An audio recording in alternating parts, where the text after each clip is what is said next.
কেন আরএস চৌধুরী বলেন, তার স্ত্রী বলেন, তারা আওয়ামী লীগের নেতাদেরকে মনোরঞ্জন করেছে, নারী সাপ্লাই সহ বিভিন্ন অভিযোগ তাদের ভিতর আছে। আওয়ামী লীগের কাউকে বাংলাদেশের রাজনীতিতে আমরা সক্রিয় করতে দিব না। জুলাই হত্যাকাণ্ড পরিচালনা করেছে এমন অনেকেই এখনো গাপ্টি মেরে আছে এবং অন্তর্বর্তী সরকারের ভিতর কিছু কুশীলব থাকায় তাদেরকে গ্রেফতার করা হয়নি এবং অন্তর্বর্তীকালীন সরকার সে জায়গায় ব্যর্থ। তারা বিচার করতে পারে নাই সম্পূর্ণ, তারা গ্রেফতার করতে পারে নাই। কিন্তু তারা যেহেতু এখন মুক্ত বাতাসে এসেছে এবং বাংলাদেশের অত্যন্ত পরিচিত একটি গণমাধ্যমের একজন ব্যক্তি ঘুম থেকে উঠে শুভ সকাল বলেছে, সুতরাং যারা গাপটি মেরে থেকে এখন বিএনপি আসার পর তারা মনে করেছে আওয়ামী লীগ আবার পুনর্বাসিত হবে, তারা প্রকাশ্যে আসছে।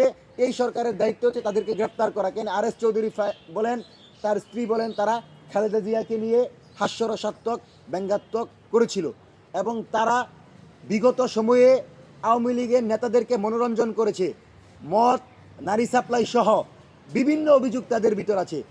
সুতরাং তাদেরকে গ্রেফতার করা এই সরকারের প্রধান দায়িত্ব, কারণ তারা মুক্ত বাতাসে এসে সবার আগে আধিপত্যবাদ বিরোধী লড়াইয়ের অগ্রসৈনিক শহীদ প্রেসিডেন্ট জিয়াউর রহমানের দল, যা বাংলাদেশি জাতীয়তাবাদী দল বিএনপির বিরুদ্ধে ষড়যন্ত্র করবে। সুতরাং বাংলাদেশের অধিকাংশ জনগণের সমর্থন নিয়ে যে সরকার এসেছে তারেক রহমানের নেতৃত্বে, সেই সরকারের বিরুদ্ধে ষড়যন্ত্র করে সেই সরকারকে প্রশ্নবিদ্ধ করবে এমন ব্যক্তিদেরকে খোলা মাঠে আমরা দেখতে চাই না। বাকশালীদের বিরুদ্ধে বলছি, এটার কারণ হচ্ছে তারা বাংলাদেশের আইন অনুসারে বর্তমানে নিষিদ্ধ সংগঠন, তাদের কার্যক্রম নিষিদ্ধ আছে। আপনি যেই ব্যক্তির নাম বলেছেন তার নাম উচ্চারণ ব্যতি রেখে বলছি, তারা কি বলছে সেটা আমাদের বিষয় না।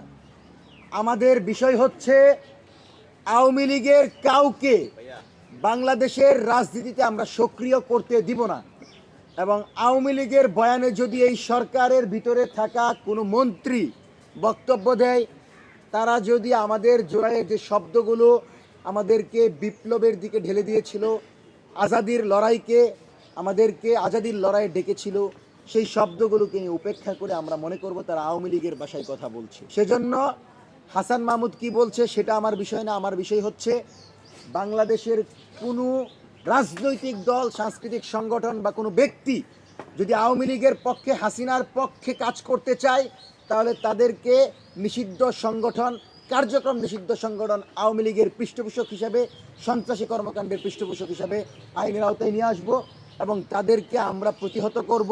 এটারে যদি আপনারা মব বলেন, এটাকে যদি আমরা ভায়োলেন্স বলেন, বলতে পারেন, কিন্তু আমার মাটি, মানুষ এবং আমার যে 2000 ভাই বোনদের রক্ত, সেই রক্তের দায় হচ্ছে তাদের বিরুদ্ধে আমাদের প্রতিরোধ গড়ে তোলা। সুতরাং আমরা প্রতিরোধ করব।